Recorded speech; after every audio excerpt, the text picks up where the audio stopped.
Who's ready to win the day in sports? I know you are. Welcome to Fantasy Sports Daily, powered by FantasyGuru.com, Monday through Friday, noon to 1 p.m. Eastern. I'm Justin Fensterman, and let's break everything down from a fantasy sports perspective.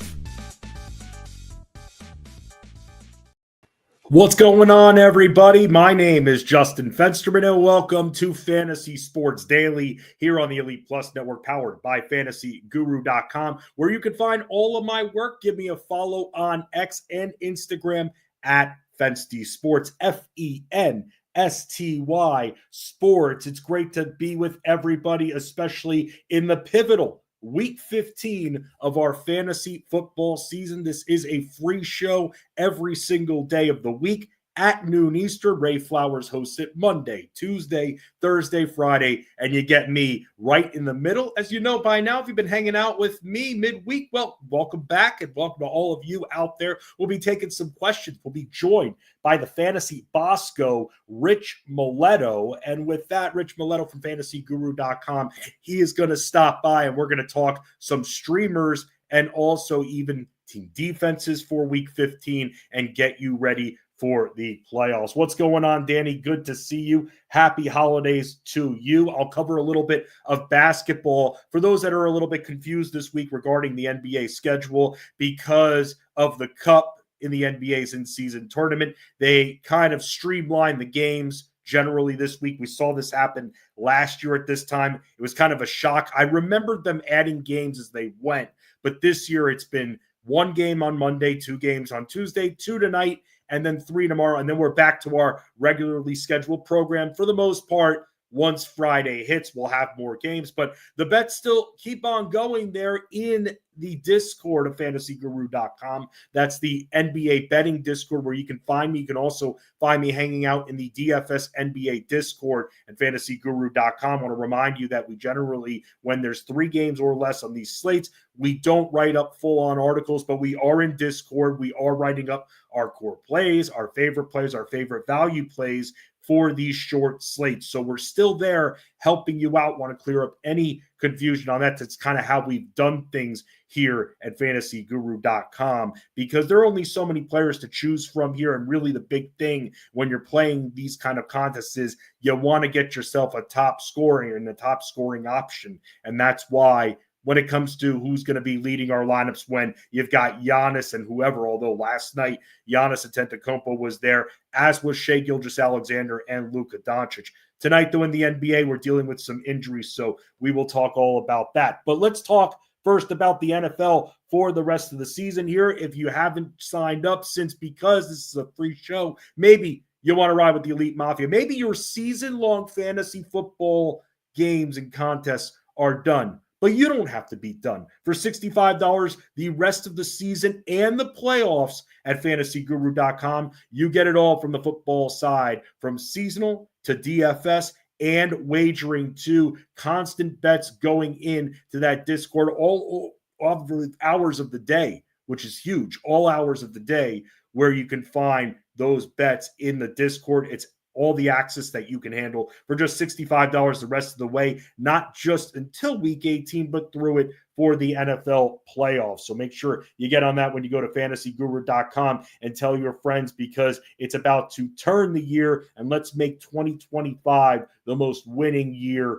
when it comes to fantasy sports. As I do every single Wednesday, I go over some of the injuries. I do the injury report every single week at FantasyGuru.com, and I talk about how it all spins and how it all shakes out from the fantasy side of it. And it's never pretty this time of the year. And I was actually talking about it with a few people because you can also hear me at SiriusXM on SiriusXM Fantasy Sports Radio every single Sunday, 8 p.m. Eastern. I'm doing a post-game show there on Channel 87. Jeff Manzo on the Elite Sports Show, Monday through Friday, 3 to 6 p.m. Eastern. And today, Ray Flowers joins him. So make sure you check it out. And especially if you have that SiriusXM app, whether you're live or you're playing catch-up. Jeff also has his One Man's Opinion podcast that comes out every week that is on deck too. So make sure you keep a lookout for that. Jeff does a great job of not only describing and talking about what players have been performing well, but why they're performing well.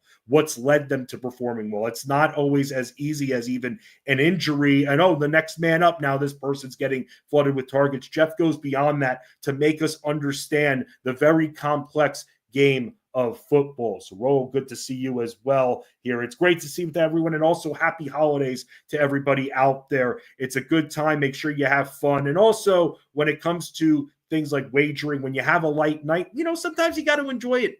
We don't always have to have 50 bets for one game. And that's something that I want to say right there, because I get questions sometimes when I'm putting bets out there of, oh, just one bet for this game? Well, yeah, just one bet, because I care about your money, and I'm not just going to go, here, 6 bets that maybe can happen. Instead, I'm going to give you that one that I think is going to happen. Some people like it. Some people don't. That's the way I do things, though. And at the end of the day, just know it's not about me putting out the high volume of bets every night. It's about giving you guys the bets that I think have the best opportunity to win. Sometimes that's 4, sometimes that's 1. That's how I play it when it comes to wagering in the NBA. In the NFL, I've been sticking to a lot of receiving yards props. That's been working out really well. And also, I used to like to go after the carries props too.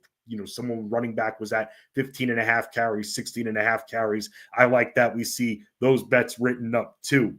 Let's talk about it, though. I'll say this. Normally, I have a very nifty graphic when it comes to these shows, as Ray does. But to be honest with you, and I should probably warn you about this right now, got some torrential downpour going on where I'm at in Maryland. And I saw my power flicker a time or two right before I went on. So we're going to ride this out as long as we can. And if it ends, Ray Flowers will be back tomorrow at noon. But you got to have power in order to do the power right here. And also, Legacy, good to see you too. Sports cards. I actually just pulled, and I told Ray about this, I pulled a card out of a pack of a Yamamoto autograph mini card, and it's valued a decent amount. I barely touched it, so it's clearly in mint condition in a penny sleeve. But the big thing is, when it comes to cards, because Legacy Sports Cards here just reminded me of that, is that do you sell it now where the value could be at the top before he throws his arm out in the next year or two and that value goes kaput? Never really did the whole selling the cards thing before, but I hadn't pulled a card that valuable since probably the oval-shaped Michael Jordan Planet Metal card there. But thank you so much again for listening and for listening to Elite Sports. It's a great show, what Jeff does. And maybe you're getting your family members SiriusXM as a holiday gift, besides, of course, fantasyguru.com. Maybe you want the full Jeff Mans experience. So besides at the site, you want to listen to the Elite Sports Show. It's a great show. Used to produce it, and Jeff just does an excellent job of making sure everything is covered, from the fantasy football side of it to what you need to understand to how he strategizes when putting his rankings together. Everything on the table hides nothing from you. When you win, we win. That is how it goes. So here is some of the news that we're going to be watching out for. So I'm sorry for not having the fancy graphic, but we'll live without it today. From the running back side, we're going to be watching a few things for this week. Number one, whether or not the Jets, who are out of it, are going to consider shutting down Breece Hall. Because to me, while you want to put a competitive team out there, and I get that, you kind of noticed it in week 13. He wasn't running that great. He was 12 for 60. That's fine. But the explosiveness wasn't there. The knee was an issue for most of the week a couple of weeks ago. And then he ended up playing, which I think surprised a decent amount of people, because we were all a few weeks ago looking at Braylon Allen and being like, well, do we pick this guy up for a stash? So now, a few weeks later, we're still dealing with this issue. And with the Jets, because they're going up against Jacksonville, it's such an incredible matchup. And that's how it works sometimes. Your team doesn't have to look pretty in order to win. They just got to win the freaking week for you. It doesn't matter. You're going to have some names probably in week 17 that you weren't thinking about before week 1. That's just how it goes. You have to adjust with the times. You have to chase that volume. And that's why you have to be prepared. This is a great matchup, and one that both Braylon Allen and Isaiah Davis can succeed in, but especially Braylon Allen on that side. But that's what we're waiting on with Breece Hall right now. And with the Jets having this much of an investment into this guy, as someone who knows the Jets really well, why not just deactivate him? See what you have. This Jets team is playing for nothing right now. They don't even know who's going to be throwing passes next year for them. They don't even know who's going to be coaching the team. They don't even know who's going to be managing the team. They have nothing going on right now. So at least what you can do is protect your investment. Why put him out there? It makes no sense. So while a lot of people who have Breece Hall are probably mad at me for saying that, you should be prepared. We talk about it all the time on the site, on these shows. Jeff Mans talks about it. The importance of investing in your bench and investing in your starters through your bench, that's handcuffing. That is handcuffing. You just have to do it. There's no reason not to do it. And I get it for some of you that might have shorter benches. If you're in a league with a short bench, 10-team league, then maybe I can understand it, but you still have to have it ready. But the thing is, in those leagues, you know that you're going to have someone out there that you can plug and play. 12-teamers, 14-teamers, you don't have that luxury. You have everybody getting ready for their playoff matchup, fighting for Patrick Taylor at this time. Who knows? I mean, Patrick Taylor scored a touchdown, so everyone's like, okay, we've seen it. He can score a touchdown. But there have been times when Patrick Taylor was supposed to get the start, and he sucked. So you have to be prepared for that as well from the 49ers side of it. Especially tomorrow, you're going to have to make a decision. This is coming up in 24 hours from now. Guerendo hasn't been practicing. It'd be shocking to see him play at this point. But if you have the luxury, that doesn't necessarily mean you have to start Taylor. But at the same time, you have to be prepared. You're plug and playing with some of these running backs. So Breece Hall is one we're going to have to watch out for. Here's another one, and this is one where this guy is not, even in 10-teamers, I really don't see how he's on the wire. But dealing with Ken Walker and this calf injury, it's very bizarre and confusing. Another guy who a few weeks ago, just didn't look good running the ball. You saw that I have a few shares and was intently watching Seattle, and it's just, And I know that with the Jets, not an easy matchup. He just didn't look good. So this didn't surprise me. And I have Charbonnet in a few leagues. And we saw what Charbonnet can do. In Green Bay, while they're very stingy, you can run on them. So this is another area where Zach Charbonnet can come through big time. What's going on, Sean? You don't trust the 49ers committee. And guess what? I don't blame you. I really don't blame you. If they thought that Patrick Taylor was really that good, I mean, they claim Izzy Abanikanda. I mean, clearly they're a little bit worried about that depth. They are. So I'm with you. It's very hard, and especially with the fact that we are being very proactive instead of reactive. Because at the end of the day, if it's a late Sunday game and we still have a lineup decision hanging in the balance, that's one thing. Okay, do I think that Taylor, who should have a floor, but what ceiling does he have? You have to decide that now to start your week. So what's going on, Danny? Good to see you. Albert, good to see you as well. Good to see everybody out there. It is. It's been a fun season. I hope everybody made the playoffs. But just know if you didn't, you're not done yet. You could still make up for it. You don't have to bet the farm or anything like that, but you play a few DFS contests because with that deal that I was telling you about, $65 the rest of the way, that gives you access to Jeff Mans's cash game breakdown article for DFS, which is wonderful. Also, starter sits, we put those out there too. Rich Mileto does a great job. He does keeper cut. He also does streamers, and you get that all right there. And you'll see it when you have all the content in one area. Done a lot at the site to make sure it's accessible for all of you. This is also interesting what Sean brings up too, because I think you are going to get some Debo running. You are. I mean, you know that Debo can do that. You know when you're going to have jet sweep, Debo is going to be running a little bit.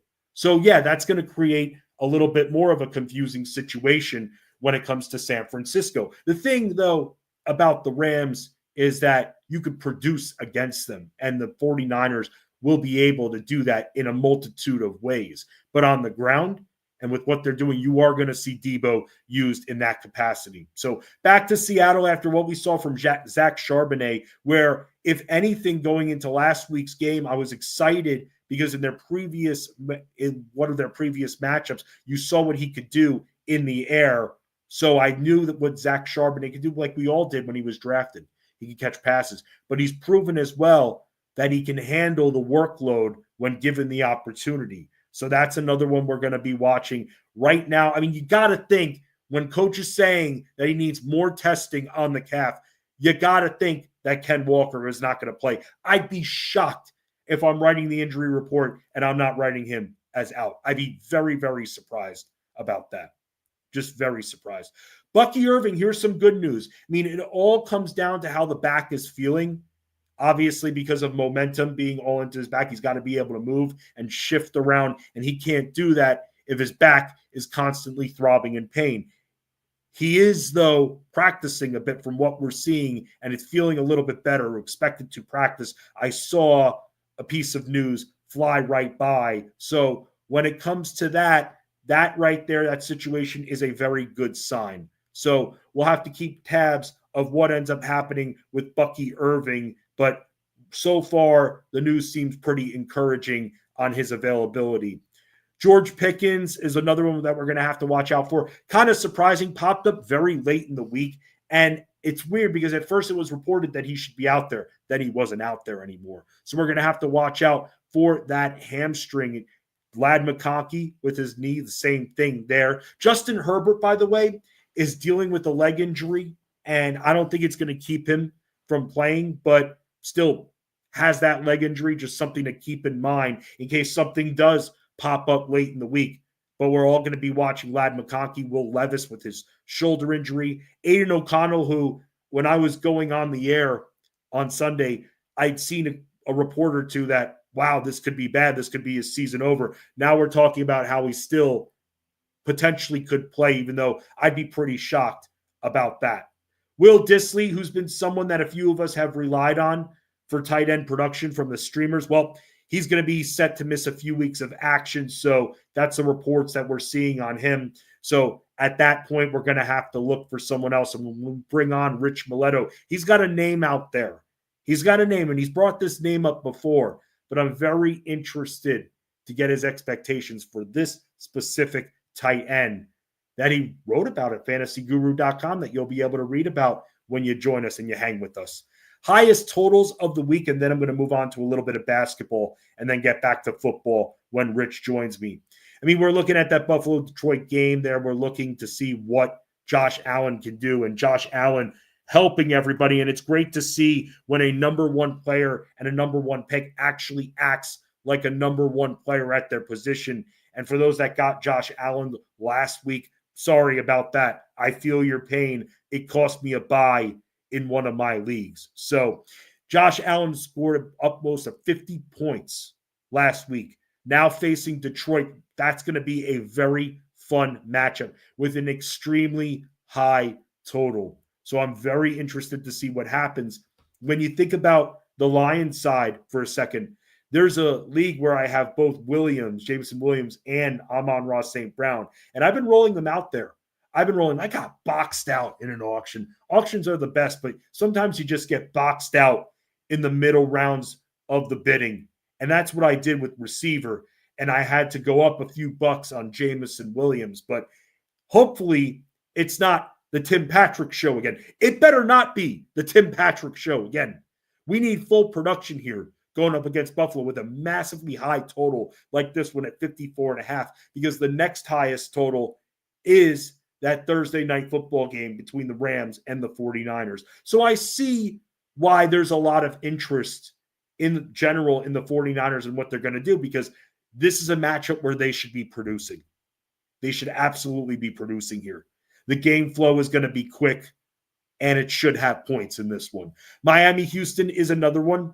It's so weird to me, but you can't rely on a guy who's not coming through for you, even though you drafted him at a higher round at this point. I'm sure there are a lot of you that abandoned Anthony Richardson. There are some that abandoned C.J. Stroud too. And with C.J. Stroud, I'm finding him on a lot of waiver wires here for good reason. It has been a letdown. You think about some of the most disappointing players and not injury related. So you keep a guy like Christian McCaffrey to the side for a second, and you go right to Richardson and even Stroud too. It's with C.J. Stroud, and I got to give Jeff Mann some credit here because Jeff was, in a way, where he was being drafted, warning us regarding CJ Stroud. But just looking at this again and again and seeing that this guy has thrown multiple touchdown passes, as I'm doing the quick counting, if I can count 2, 4, 6, he's thrown multiple touchdown passes one time in his last 7 games. What? One time? That's it? That's all we're getting? Is this guy rushing in scores? He's not. Has he lost weaponry throughout the season? Yes. Has he had other weaponry to use? Yes. How many single-digit performances can you handle? I know you drafted this guy. I drafted him in a league, and it didn't work out. But at some point, you got to abandon ship. And it's one thing if it's week 4 of the season. But now, at this point, in week 15, this guy has put together a total of 220-point efforts. That's it. What a letdown this year. Just a complete letdown. Stroud versus Anthony Richardson. Anthony Richardson, he got benched. So it's really hard when you're arguing who's a bigger bust. But man, CJ Stroud just not coming through this year. It just has not been good. It hasn't been. And it's not like he's not throwing. He's throwing 30-plus passes. He's just not hitting that end zone. And it's annoying. It's very annoying. So just that's a high total in that game there. And it's just, I shake my head regarding CJ Stroud. Other games, I mean, anytime the Bengals are involved, you know that they're going to be up there pretty much because of their awful defense, but strong offense. And them and the Titans are at 46.5. And then you've got a bunch at 45, but Tampa Bay and the Chargers are at 45.5. LA obviously banged up right there. Sean saying Tim Patrick taking over the Laporta role. Wow, Sam Laporta paying the price tag for him this year. It happens to underperformers every year. There are underperformers, and then there are guys that have just stumped the joint out. And CJ Stroud is that guy. Absolutely is that guy right here. Let's talk a little bit of basketball for a second here, because I'm going to talk about what's going on when it comes to the NBA. The NBA has 2 games tonight, but there's still a lot of questionable players in those 2 games.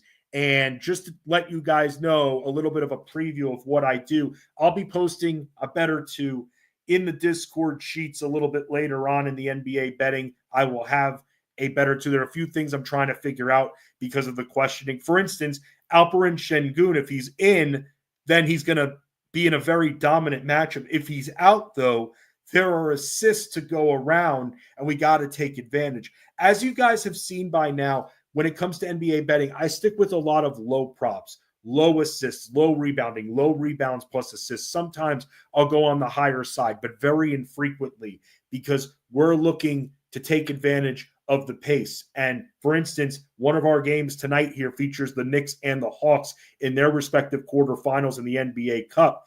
And the Hawks have played the Knicks well, but in the past, I'll say this, though. If Towns is in, and Towns should be in, but if he's in, it's going to be so hard for Clint Capella and Onyeka Okonkwo to hang with him on the perimeter. These are not perimeter playing centers. These are guys that play specifically on the low block. Atlanta does not have a player, and I know he's expensive and I know he's going to be popular, but sometimes you just eat the chalk. Atlanta does not have a player that could take out Karl-Anthony Towns. Towns is too big. He's too versatile. He's deadly from downtown. So if he's in and everything goes right with him, and the last I saw, he is listed as probable. That can change, but I know the knee's been bothering him. If he's in, that's someone that we're going to have to look to build around tonight, because another area we can go, and yeah, we could look at Steph Curry, but the Rockets are a very good defensive team. They've got guys like Tari Eason that'll be all over him for parts of the game.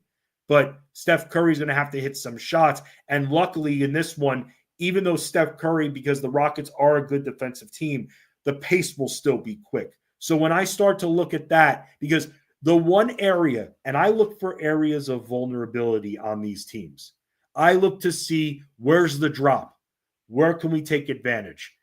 For Houston, the area to take advantage of them, point guard. Fred VanVleet is lazy. He's lazy. He's a lazy defender. I can't stand people, players who are lazy. It's stupid. I can't stand it. And I get it. I go overboard. I put everything I've got into everything I do. I get that. I know you don't necessarily have to do that, and that's not what I'm saying. But being noticeably lazy when you're on that court, he literally stands there, turns his head to see what teammate's going to be there, and doesn't try to move off the screen. I'm sitting there watching, and I feel like this guy's father going, move, keep moving, keep moving. And you know what? I hope I'm not like that if my kid ends up playing sports, because I'm not going to be too intense, but you got to keep moving on the court on both sides of the ball. And against a good defensive team and a decent defensive team on the perimeter like the Warriors are, you got to keep being mobile, man. You just have to. Their inside does pretty much nothing. So it's going to be up to what they do on both sides of the ball on the outside. You got to keep moving when you're playing them. You got to. Sengun sits, then we're looking at Jabari Smith, who's quietly been all right. And then we're looking a little bit more at your Van Vliets for assists. And we're also looking a little bit more at some of the others like Tari Eason. Steven Adams, it'll be interesting to see what goes on with him. Steven Adams has been banged up all year long. He's also questionable too. So if that's the regard and they don't have somebody else when it comes to who their starter is outside of a no-name player, well, that's when we can go to Jabari Smith for sure, who's very, very low valued. And he's had a couple of games where he's rebounding better. One of my biggest critiques regarding Jabari Smith is a critique that I had about Evan Mobley from the Cavs, hanging at the arc for too long and not using your big body to rebound. We're starting to see more of that 7+ boards for Smith in 4 straight games. 7+ boards for him. Now, the thing with Smith is he going to be hitting shots? And that's something that we're going to have to wait and see. So Jabari Smith is the replacement if Sengun doesn't play, and if Steven Adams doesn't play, I can see him potentially high-octane game being in that core 4. Sean asking me about Karl-Anthony Towns' production. It is awesome when it comes to what he's been doing. Now, on the other side, he's not doing the Knicks favors at times because we're seeing how soft he is defensively, but that isn't stopping him from grabbing a high volume of rebounds along with the scoring. It's so interesting seeing Jalen Brunson not be the focal point of the offense. It's Karl-Anthony Towns, and it's not for selfish reasons. It's simply because nobody can guard this guy. Cat is one of the toughest guys and matchups to have to play. And that's why tonight going up against Clint Capella, he's going to be open for 5 miles at that arc. Okay, I know everyone's saying, enough basketball, Fensty. It's week 15, okay? Here, paying you to talk football. It's a free show. I could do what I want. By the way, it's been a while since I wore a backwards hat on these streams. I used to wear backwards hats all the time on these streams. And someone told me one time, of a higher up, let's just say, to a place I was working at, it was kind of off-putting me wearing the backwards hat. Off-putting. So, company guy, I stopped doing it. But look, as you can see, I'm having a very bad hair day. I look like President Martin Van Buren, literally. And I was supposed to get my hair cut, and my barber, unfortunately, had to move. So that's why I didn't want your computer screens or phone screens to break. So you get the Mets hat, and the Mets just paying the $765 for Juan Soto. So for everyone else who's a Mets fan out there, big time victory there. Somebody else who gives us big time victory every single week, especially when you have buys, a lot of injuries. This guy helps us out when it comes to building a bridge and getting us through the week. It is my guest. He joins me every single week on Fantasy Sports Daily Talks of Football. It's the Bosco, Rich Mileto. Rich, what's going on, man? Not much. I shout out to you, man. When I watch basketball, I went to Bob Knight's basketball camp multiple years. Motion offense, right? It's all about movement. If you're not moving on the basketball court, you're doing it wrong. I don't know another way to say it. You should be moving to set screens. You should be moving to hustle to get to the ball. You should be moving to hustle to get to the rebound. You should be moving to hustle to box out. If you're not moving, I don't want you on my team. I don't care if it's fantasy or real life. You got to go. Yeah, when it's one thing, Rich, when you're the fifth prioritized scorer on your team or the fourth prioritized scorer. But when you're Fred VanVleet, who also has control of the rock and creating his own offense, you got to keep moving around on and off the ball. And that's why with the Rockets, as good as they are defensively, when I look up stats and I see outlier stats of where they're sacrificing and I see major variance, that's where we're finding our props. That because immediately people just see the Rockets for what they are, like, oh, I don't want to attack them. They're so good. They're disciplined. But that's why we look into it and we see the area of vulnerability. And that's the outlier, Fred VanVleet. And his lazy defense. And that's why when I'm watching this guy, it's just, I'm like holding my head because he's just not moving at all.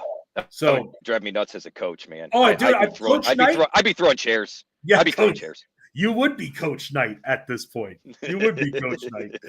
All right, dude, well, help us coach us to our playoff victories here in week number 15 because we don't have the bye crap to deal with anymore. No more buys. No more buys, man. You made it. Congratulations. But we do have some injuries to deal with here, and that's where, Rich, your streaming article, as well as your keeper cut article, starter sit that you do for the site, comes into play big time. But first, I want to ask you a question. I always like to ask you a general fantasy question first. Because we are in playoffs, and not everybody is in their fantasy playoffs, because those that often end week 17 – that played with 6 teams in the playoffs start this week. But then there are other leagues where 4 make it. So I got to ask you, Rich, you're the commissioner of a 12-team league. How many teams make the playoffs? I prefer 6 in a 12-team league. 10-team, it's tough to encourage 6 or before 6. It's hard for me to be like 60%. 50% is fine. I do think fantasy is skill, but also luck. So I'm okay with the top half making the playoffs, right? Like, And I'm on the island of I don't mind the teams that aren't in the top tier playoffs making moves. Most of the home leagues and leagues I'm in, we have some sort of loser bracket. Usually there's a punishment, that sort of stuff. My stance has always been you've had to fight with 12 teams for waivers all year long. This is no different. I mean, if in the NFL, if there's a player that's available, and I understand they have rules when you can have signings and all that, just because they're losing doesn't mean they don't go get a player. Just because they're winning doesn't mean they don't go get a player. So I have no problem with people using waivers throughout. In fact, in dynasty leagues, I let them go. If you're out of the playoffs and you're in a dynasty league I run, feel free to use waivers. It's the same rules as we have the rest of the season because from the way I see it, people make moves during the playoffs too. Things pop up. Sincere McCormick, it's a dart throw. Isaiah Davis, it's a dart throw. Who's to say they aren't something next year? And I don't think it's fair to just allow the playoff teams to do it. So I'm good with 6 out of 12. I prefer 4 out of 10. Okay, I'm with you there 100% on what you just said. I want to talk to you about something else you just said, though. And it's funny because I originally was going to ask you about this, and then I decided to ask you instead about the 4 versus 6. Something you said, making moves when you're not in the championship bracket. You said it, though, that you have a loser prize. So there's an incentive there, or for your league, an incentive not to not get lose in last place. Right. That I agree with keeping waivers on. But if there's no prize, if there's no loser incentive, and the consolation bracket literally means nothing, Rich, I would agree. I'm turning off, like I did in my home league, I'm turning off waivers to the teams that are currently not in the playoffs. I don't have a prize. I don't have a prize. Nothing that has to do with these weeks for the loser teams. If I was still doing high score of the week, which is what I do in my league, high score of the week, you get a small payout. If I was still doing that for the week, I'd keep waivers on for everyone. If this were a keeper league, I'd keep waivers on for everybody. If this were a dynasty league, I'd keep waivers on for everyone. A redraft league that has no incentive, loser punishment, prize for winning the consolation bracket, you should not have access to waivers. I don't disagree. I'm 100% in agreement with you there. There's no need not to. Like I said, most of the time we have something to play for on that end of it. And part of the reason we do that is we had problems with guys the last few weeks of the season no longer playing, right? Season's over for them. They don't care. And my beef with that is you and I are fighting for a playoff spot. How come you get the bye week against the guy not setting his lineup, and I got to play the guy that's still contending? Like, to me, Right. that's a problem. So we wanted to make sure everybody played all the way through the season. And in order to do that, what we did was, okay, we're going to make it a punishment for you to be the loser, because now there's an incentive for you to try, no matter how the team is, if at least through the full season, you know? And honestly, once you're only dealing with the loser bracket, usually has its championship the week of the semis. You know what I mean? So it's 1 week less than the championship playoffs, at least the leagues I'm in, and it's typically only 2 teams. So even to that point, to your point, Fensty, they're not even making a lot of waiver moves either. You know what I mean? Right. But I'm with you. Like, for example, on Scott Fish, I tend to put my waivers in even Sunday, Monday before the league's over or the games are over. And the reason for that is I want to have mental notes. I've got a lot of leagues, and so I don't want to forget or drop the ball. So I'll go do that because the waivers run midday Wednesday when we're talking. So I want to make sure I get them in. Well, what I did last night, since I lost because I went with the wrong lineup, I went ahead and canceled out all my waivers. So they don't have to go back, and the commission doesn't have to go back and fix it and do all that sort of nonsense. I mean, the frustrating part for me with all this, Fensty, is nobody can be adults with it. Everybody wants to get an edge. Like, I shouldn't have to tell you to set a lineup, even though you're out of the playoffs, so that at least there's some integrity and consistency through the regular season. I shouldn't have to tell you when you're playing for nothing and there's no keepers and there's no dynasty or any carryover that you shouldn't go pick up 3 or 4 guys just to fuck over somebody. Oh, excuse me. I'm sorry. Just to screw over somebody else. You know, I mean, like, we should be adults about this, but like, I'm going to have to add bylaws on a league I run and change it up where I'm letting MFL set illegal rosters, because all year, the last month, I've had to go around and be like, guys, what are you doing? You've got 3 players out in your lineup. Yeah, it doesn't matter. Okay, so you're actively tanking. Fine. I have no problem with that, but do it right way. Do it with crappy players starting. We allow you to make taxi moves during the season. Take your best players, put them on taxi, and throw the rest of them on there. At least make an effort. You know, Dempsey and I were talking about this. Even if teams in the NFL, quote unquote, tank, the players on the field aren't tanking. The players on the field are giving everything they have. The coaches may be putting on backups out there. The coaches may be being lazy with the schemes. They want it very vanilla because they want to do some evaluating. But the players on the field, they still put 11 on each side of the ball, and they still try. And I wish we didn't have to hammer this home or have these discussions. It's like everything else in this world these days. Lack of common sense. I call it uncommon sense now, because if it was common, more would use it. The lack of common sense has just infiltrated and ruined so many things that used to be fun. Yeah, no, it absolutely did. It did. But you know what? We want to know what is fun? Winning with the Mafia. And that's what we're going to do right now. Yes, that is sir. a lot of fun. We've made it this far, man. We made it this far. We didn't get this far to get this far, man. We want to win those titles here. So let's talk some streamers.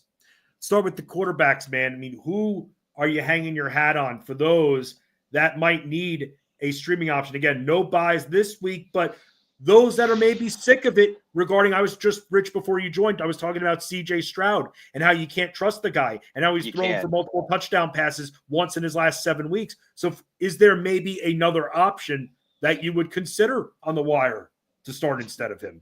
Even though we have no buys, it's real slim pickings at quarterback right now. I mean, I mentioned in the article, I try to target stuff that's 30% or less, right? That just seems to be a decent number as far as what's really available in Yahoo and ESPN and so on. Under 30%, I mean, Fensty, we're talking Carr, we're talking Locke, we're talking Bryce Young. I mean, the Winstons and the Wilsons of the world aren't even available to us around those percentages, right? So, right. And Carr's not even going to play, and Locke's well, I was going to say questionable. I was going to say Carr's questionable. So, I mean, do you really want to roll out Rattler or Riddler? Rattler and Riddler. That would be interesting. Rattler or Ritter, afraid of the big black bat. Right, exactly. It's really slim pickings, in my opinion. Cooper Rush has actually done decent from a fantasy points perspective. It's hard to watch, but he's getting you that 16 to 18 point range. Bryce Young has looked a lot better, and his points have been okay. But he's hit 20 points a couple of times this year. And Dallas and Carolina play each other. Now, can Carolina play good defense like they did Philly? Can Dallas play better defense like they did against Cincy? Potentially, But I got to tell you, for streaming options, if you're in a bind, I would still probably use Stroud over those guys. But think about it. That's a fair discussion. That's how low faith is in Stroud and honestly quarterback play overall. I mean, if you go look, the top scores haven't, years we used to always say you want 20 points a game shooting for 25. And there was always 5 to 8 quarterbacks that were good for 20 points almost every single week. Maybe a week here or there where it was 18 or something, but pretty consistent. If you go look now, even the top quarterbacks, there's a lot of weeks where it's 17 points, 18 points. I mean, if you can find someone that's getting you 20 plus points for 6-8 weeks in a row, those are the studs out there right now. And there's not many of them, So I'll gamble on Bryce Young. And if anyone wanted to play Bryce Young over CJ Stroud, I wouldn't laugh at him. I don't think I could do it, but I wouldn't laugh at him. You know what? At the end of the day, we got to go with what we know. And when we're not seeing the production, we got to start to protect our team. So it's not as ridiculous. By the way, I want to bring up something that Hal, thank you so much, Hal, for bringing this up. Just announced a few minutes ago, I'm seeing some news that Tommy Cutlets, going to be starting for the New York Giants. So we're back to the Tommy Cutlets show right there. Don't want that action either. Don't want that action either. I don't. I tell you what, I'll chase action for whoever defense is playing the Giants. I'll chase that action, but I don't. It's bad at quarterback right now, man. I mean, if you go look at scoring, the amount of quarterbacks that are hitting 8 to 10 points, like multiple times a season, it's bad right now, in my opinion. Like, I don't recall seeing this 5-6 years ago on a regular basis. I mean, you used to be able to grab a QB in rounds 8 or 9 and maybe I'm not going to get 20 points 90% of the weeks, but I'm going to get 20 points 60% of the weeks, and I'll figure something out the rest of the time. And that ain't happening anymore, man. Yeah, I think Albert's going to be mad at us. He's posted this question a few times here. So, Rich, we can't make Albert mad at us. I don't want right, Rich? We got to make sure we answer this right now. Please don't be mad, Albert. We're sorry. All right. Here. Sorry. So first of all, I don't even do start sit questions on Wednesdays. I don't believe in them. I think it's a bad process. We'll do our best here, but I'll tell you why I think it's a bad process. I haven't gotten into any of my matchups and breakdowns yet. The first part of the week, I'm more worried about who we got to pick up, where there's some changes in lineups, where are the injuries. I tell everybody this over and over again. Set your lineups Tuesday with your first gut instinct. Make note of any Thursday players, make note of any potential injury questions, and do nothing. Wait for news. I will not even look at start sit in my own rosters until late Friday night. Ever. Straight up, ever. Here's the deal. McNichols is fine. Chris Rodriguez. Look, Rodriguez more backs up Brian Robinson. McNichols kind of fills in for Eckler, but we didn't really see that last week. But some of that's because of the game script, or 2 weeks ago, I should say. Some of that's we don't know the availability of Roschon Johnson at this point either. So and I get owning and rostering Izzy, but you cannot put him in your lineups yet.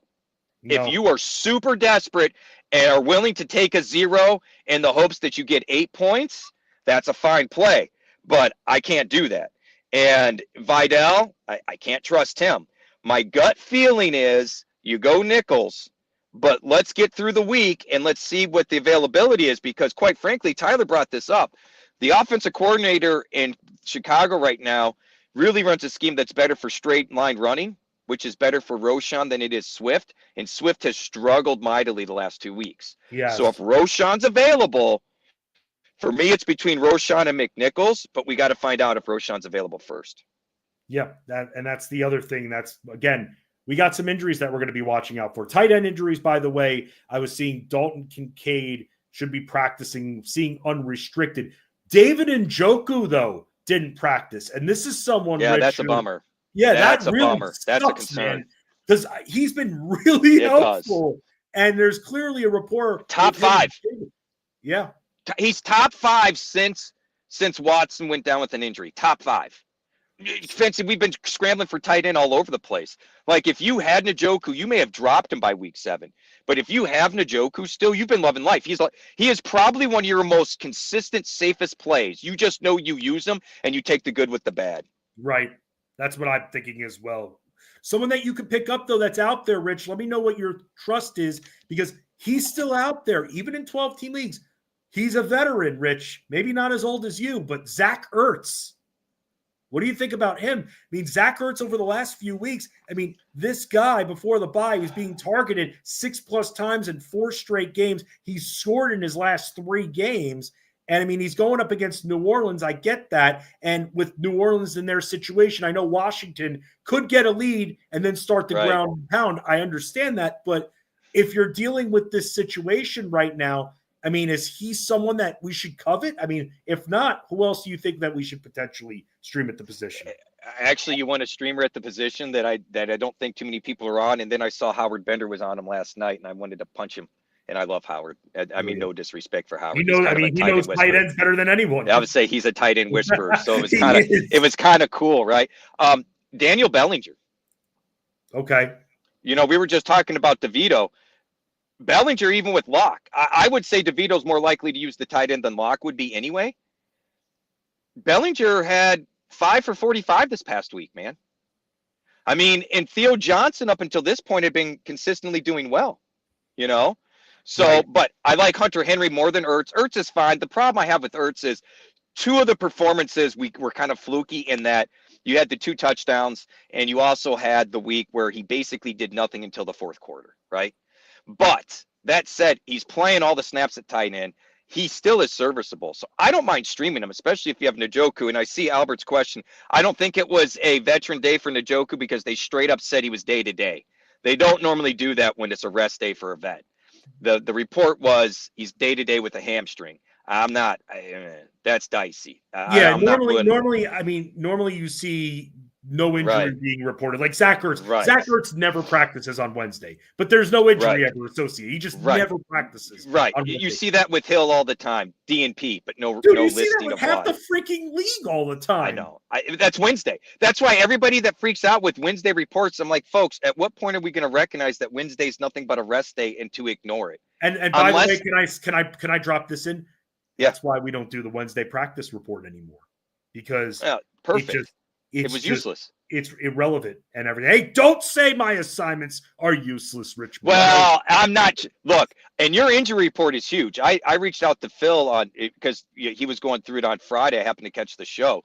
I'm like, between you and him doing the injury reports daily like that, Fensty, that's massive. Like, I don't know how many people go through and read those. It's quick read, right? Because it's just bullet points. But if you're going to read anything, read the injury reports. Just don't do anything and react to them unless there's something. If it says week to week, react to it. You better plan on not having someone for a couple of weeks. If it says day to day, at least plan a backup. If you don't act on it, fine, consider it. But if there's no reasoning or it's questionable, and they've been questionable for the last month, and it's the same injury because you put them in there what the injury is usually because it's a part of the report, and it's the same injury for the last 3 weeks, and they haven't practiced the last 3 Wednesdays. Don't do anything. Part of this game is finding patterns, right, and knowing what to tune out. Yep. By the way, with that injury report, it's updated on Saturday, and then I do a Sunday morning pass through as well. Okay. So you can go back to it. Yeah, Rich, I don't leave the freaking article. No, news changes all the time, man. It's like, dude, I know, at the end of the day, no, I don't just do an article and then leave it and be like, okay, guys, good luck the rest of the way. No, Sunday morning's huge. I want everyone going to that injury report by, I'd say 9:30, 10 o'clock in the morning on every Sunday. That report has updates on it. And I'm not just saying that to show my non-muscular chest. I'm literally just saying that because you can rely on it even on Sunday mornings. That's helpful to know because I meant to ask you because what I do, Fensty, on my start sit is I produce that on Friday. Usually it is uncanny how I can drop that article or submit it for the editors. And they're usually quick. They usually get it up within an hour or two, no matter how early I submit it. Fensty, do you know how much injury news comes in literally minutes after I hit submit? Dude, this guy's out now. This guy's that's why I had to back up the deadline a little bit, and I'm glad that like our bosses did that, because it was normally I was handing it in by 5, but a lot of those West Coast teams come in between 5 and 6, so now it gives me the extra hour. I'm able to get to everything, and I don't have 3 or 4 teams missing by deadline, and then I go back to it. But this is boring conversation. Well, I just want to let everyone know what I do is I use that injury report, and around 8, 9 o'clock my time, Central Time, I go update, start, sit. Oh, thank you very much. So that's the reason I wanted to point that out is, one, if you do like my start sit, hey, don't assume Friday's a done deal. Okay. It changes. And usually I don't have big write-ups. I have notes for players now. And then I do I shouldn't say a major write-up, but a write-up per section if there's any significant news, any significant changes. So knowing that you update them that late on Saturday, I know what I can do then when I want to do it at 8 o'clock. Go in there, check your notes, update my article, get that update out for everybody. And then before we go into Discord, answer questions. So anyway, yes, you're right. They don't want to hear that. So what do you want to talk about? Let's talk football. Let's just say this. You brought up Hunter Henry, who's gotten targeted 8+ times in 4 of his last 5 weeks here. Yep. I mean, I know that we're not doing starts or sits. Yes, but with Cooper Rush, with what we saw, Jake Ferguson could be out there too. You're liking Henry a little bit better than Ferguson, looking at it broadly right now? I tell you what, we sure Ferguson's going to get volume that he did before the injury? No, we're not sure about that. I mean, the volume got split this week, and was that because they eased him back from concussion, or was that because Schoonmaker showed that he's got a little something, and they want to keep him involved? And I'll be frank with you folks. I get you want to look at week 16 and 17, but folks, we're blind. We're throwing blind. It's like asking me to throw darts at a dartboard in a pitch black room and tell you how many darts are going to hit the board. I don't know. I haven't looked at all the matchups. There's only so much time in a day. Don't know, because we don't know the injury impact. We don't know the injury impact from the opponent.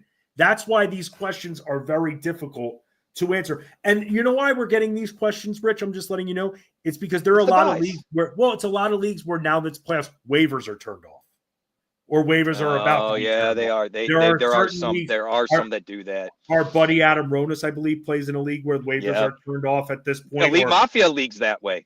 Yeah. So yeah, I can understand that. You mentioned Baltimore, you referenced them because they're playing the Giants here in week 15. So they're not going to be out there. Who are a few defenses, though, that you think could be out there? And I'll start with one. Can I start with one that I picked up? Atlanta. I kind of like that. That's not my first go-to. I totally get why you went that direction, though. My first go-to is Washington. Washington has been playing better in general. That was a defense we targeted the first month of the season as a sieve. They are not a sieve anymore. They have been playing teams much tougher lately. And if you look at their matchups, they're going to have a backup quarterback this week against the Saints. I mean, do you trust him? I mean, like we said, Carr's not going to play. No. And then Washington plays, Washington plays Philadelphia after that. That one's a little concerning, but here again, it's a division rivalry game. Right. I'll take my chances in a pinch, right? Right. And then week 17, I believe they play Atlanta, correct? Week 17, they play Atlanta. Yep. And I'll be the first to admit, Kirk Cousins looks like poo-poo right now. He's throwing picks. He doesn't look mobile. I'm not sure Kirk Cousins continues to start to finish the season.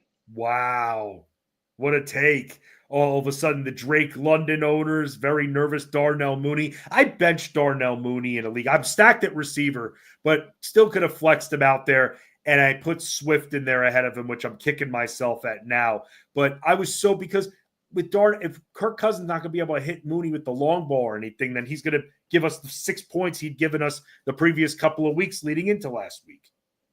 Yeah, I know. And then he went off. He all of a sudden got volume again. And I mean, that as much scoring is done in that game, Kirk Cousins' fantasy scoring was pretty bad.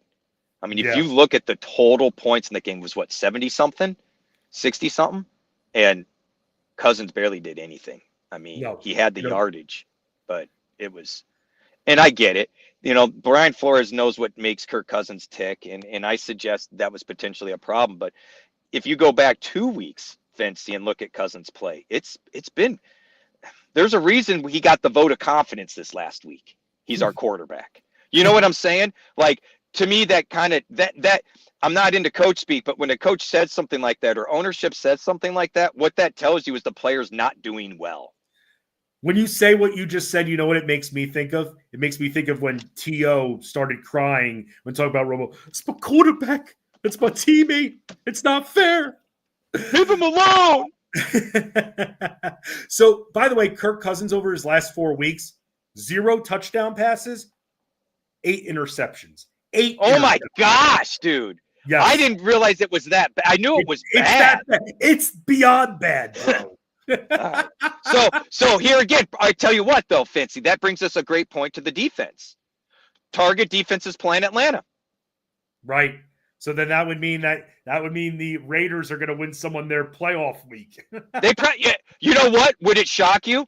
Would it No. shock you if the Raiders put up 10 or 11 points? No, it wouldn't. This guy looks like he's throwing prayers at this point. Right. You're and right. like I said, okay, so they go to Penix.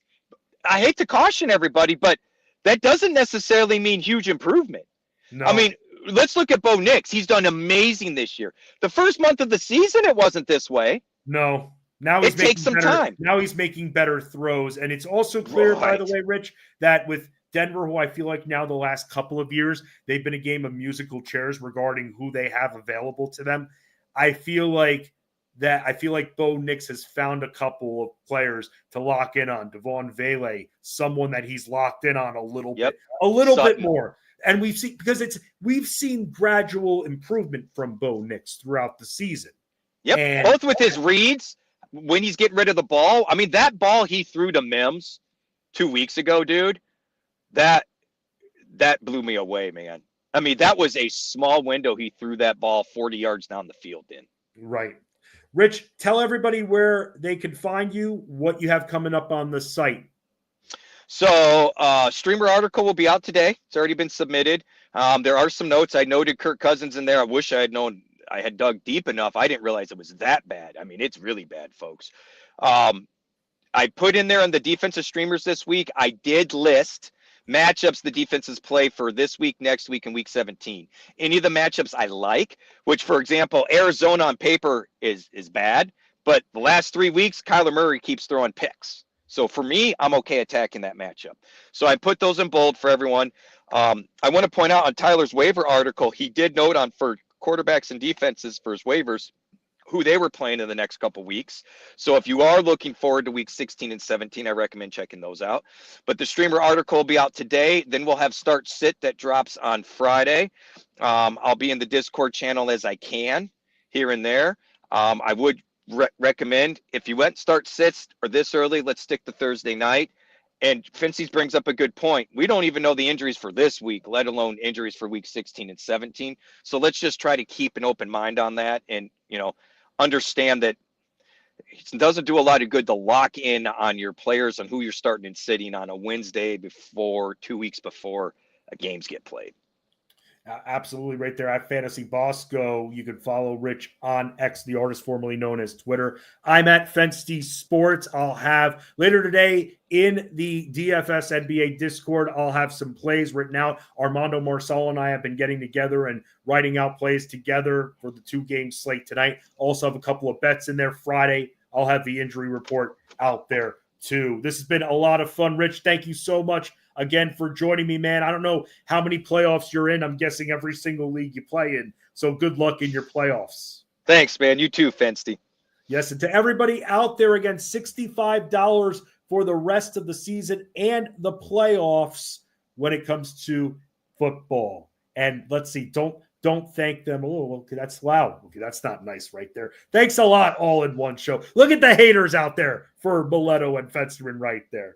We're headed out for the day, though. Ray Flowers will be back tomorrow. Same time, same place, same channel right here for Fantasy Sports Daily on the Elite Plus Network, powered by fantasyguru.com.